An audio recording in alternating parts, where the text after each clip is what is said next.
Pemadaman listrik yang terjadi di Sulawesi Selatan berdampak buruk bagi warga dan sektor usaha, hotel salah satunya. Sejak pemadaman bergilir dilakukan PLN, pengusaha mengalami kesulitan memenuhi kebutuhan listrik tamu.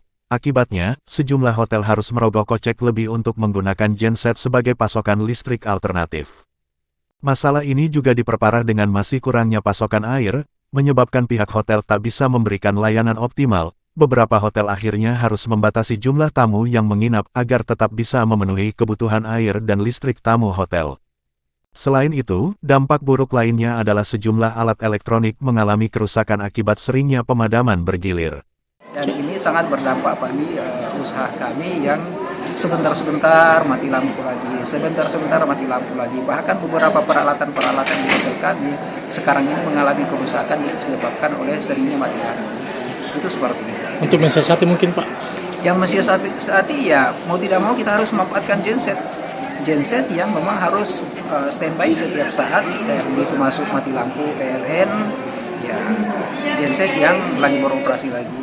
Operasional kita itu akhirnya biaya kita bisa sampai kenaikannya itu 15% sampai 20%, karena kita akan dibebani oleh pembelian bahan bakar solar, karena kita memang kan kalau industri pasti harga solarnya beda dengan harga di pasaran. Ini kami punya peralatan itu juga ya banyak yang bermasalah juga, khususnya kayak di komputer sampai ke lift pun juga kami ini terkendala karena beban dari genset kan biasanya tinggi gitu, jadi kita juga kena biasanya dampak dari pemadaman itu.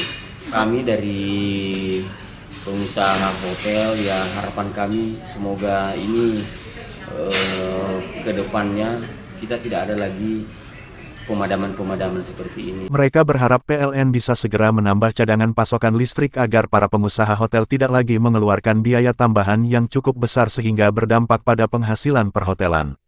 Mulyadi, Fajar TV, Fajar Radio melaporkan.